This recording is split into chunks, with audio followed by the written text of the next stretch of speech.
अभी पिछले 24 नवंबर को यूपी के कानपुर में एक बीजेपी नेता होते हैं, बूथ अध्यक्ष भी थे, भारतीय जनता पार्टी के सक्रिय कार्यकर्ता थे। उनके आवास पर देर शाम को आवास में उनके बेड पर मृत अवस्था में उनका शव मिलता है और शव के आसपास से काफी मात्रा में सल्फास की गोलियां पड़ी मिली थी। जैसे ही पत्नी ने उनके कमरे में उनको देखा, पत्नी जोर जोर से चिल्लाती हुई बाहर निकलती हैं, शोर करती हैं, लोगों को बुलाती हैं। जो आसपास के लोग होते हैं, पड़ोसी होते हैं, फौरन मौके पर पहुंचते हैं, देखते हैं तो सन्न रह जाते हैं। अंदर बीजेपी नेता जो मुकेश भारतीय जनता पार्टी कार्यकर्ता थे, उनका जो शव है उनके बेड पर मृत अवस्था में पड़ा था। काफ़ी मात्रा में उनके शव के आसपास नींद की सल्फास की गोलियां पड़ी थीं। लोगों ने फौरन पुलिस को इत्तला दी। पुलिस मौके पर पहुंची और शव का पंचनामा भरा, पोस्टमार्टम के लिए भेज दिया और जांच के लिए टीम गठित कर दी। शुरुआती तौर पर प्रथम दृष्टया पुलिस ने इसको एक आत्महत्या की तरह से देखा, सुसाइड के एंगल से देखा और कार्रवाई के लिए जुट गई। पोस्टमार्टम के बाद शव घर पहुंचा। घर वालों ने शव का अंतिम संस्कार किया। तमाम जो रिश्तेदार थे, जो आसपास के लोग थे, अपने घरों को लौट जाते हैं। इनका अंतिम संस्कार हो जाता है। पुलिस अब तक इसको एक आत्महत्या के एंगल से देख रही थी, लेकिन जो परिजन थे, कुछ रिश्तेदार थे, उनको पति पत्नी के मनमुटाव के बारे में पता था। लिहाजा उन्होंने कहा ये किसी भी तरह से आत्महत्या नहीं हो सकती, ये जानबूझकर साजिश के तहत मर्डर का मामला है। बीजेपी नेता मुकेश की हत्या की गई है, उनका मर्डर किया गया है। उसके पीछे कहीं न कहीं इनकी पत्नी का ही हाथ है। उसके बाद कुछ लोग सीधे परिजन और कुछ रिश्तेदार सीधे पुलिस ऑफिसर के पास पहुंचते हैं, पुलिस स्टेशन पहुंचते हैं, वहां एक लिखित कंप्लेंट देते हैं, मुकदमा दर्ज किया जाता है। उसके बाद पुलिस जो है इनकी पोस्टमार्टम रिपोर्ट मंगाती है, देखती है। उसमें साफ तौर पर यह कहा गया था कि इनकी गला दबाकर हत्या हुई है, न कि सल्फास की गोलियां खाकर। इससे पुलिस और परिजन जो रिश्तेदार थे, उनका शक पूरा यकीन में बदलता है। वो फौरन पत्नी को उठाते हैं, उनसे पूछताछ करते हैं, लेकिन पत्नी कुछ भी बताने को तैयार नहीं थी। और शुरुआत में जब किसी परिवार में ऐसा हादसा होता है तो उसके जो फैमिली मेंबर होते हैं, उनके साथ पुलिस बहुत ज़्यादा सख्ती भी नहीं कर सकती, क्योंकि आसपास के लोग जो है उनका दबाव होता है, लोग खिलाफ होंगे, लोग नाराज़ होंगे, इसलिए पुलिस उनका पूरा ख्याल रखती है।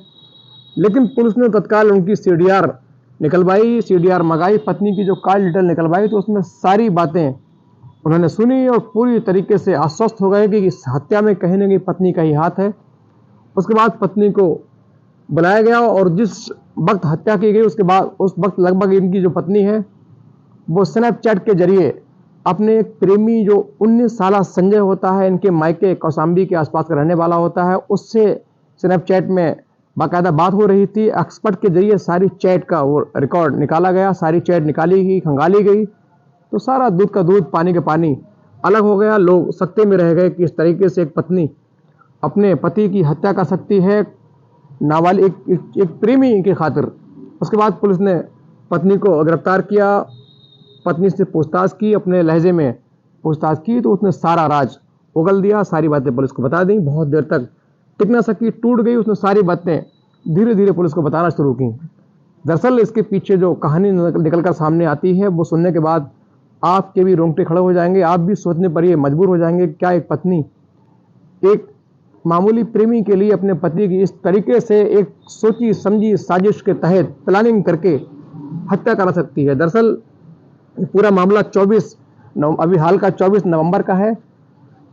जो पत्नी होती है दिव्या, इनके पति मुकेश थे, मृत अवस्था में पाए गए। लेकिन जो पत्नी होती है इसका, ये दोनों तलाकशुदा थे। दरअसल जो मुकेश थे, मृतक मुकेश, ये भी पहले तलाकशुदा थे और ये उनकी पत्नी दिव्या, ये भी पहले तलाकशुदा थी।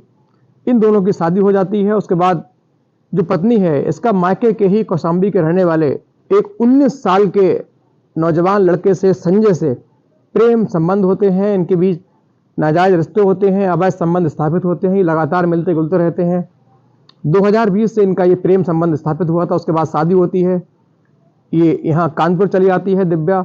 लेकिन इनकी जो बातचीत है, इनका जो फ़ोन कॉल्स है, इनका मिलना जुलना है, इनके जो अवैध संबंध हैं, सब बदस्तूर जारी रहते हैं, मिलना जुलना इनका जारी रहता है।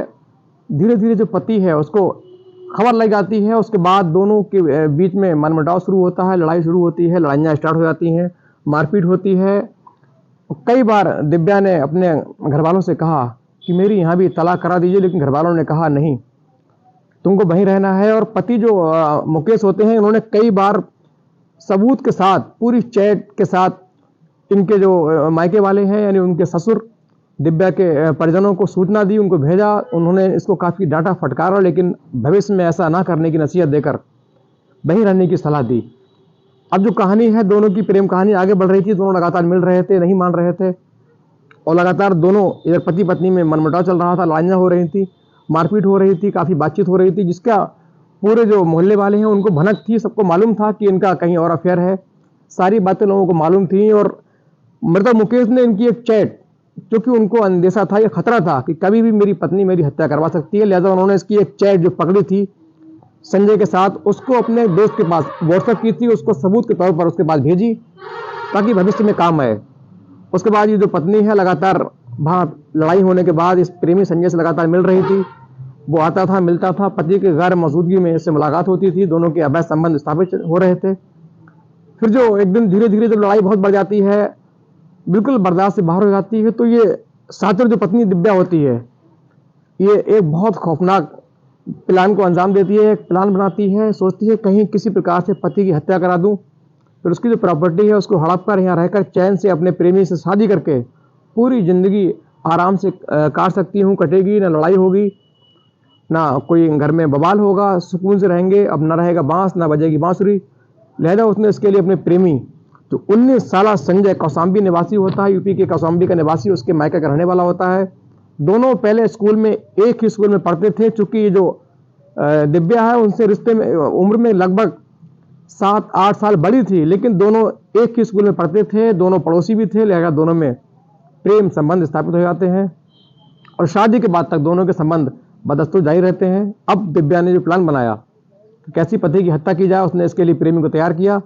प्रेमी 24 नवंबर की रात को कौशाम्बी से ट्रेन पकड़कर कानपुर पहुंचता है, और उससे पहले जो दिव्या है वो अपने पति को चाय में नींद की रात को इतनी गोलियां देती है, ओवरडोज देती है। वो सोचती है कि कहीं इसी ओवरडोज से उसकी मृत्यु हो जाए और सीधे सीधे हमें इससे हमेशा के लिए छुटकारा। लेकिन ओवरडोज से भी बहुत ज़्यादा फर्क नहीं पड़ा। तो लेकिन पति जो नशा होने के बाद उनको इतना होश नहीं रहा कि मैं कहाँ पड़ा हूँ। सांसें थी, सही थे, लेकिन उनको अपना होश नहीं था, बिल्कुल लड़खड़ा रहे थे।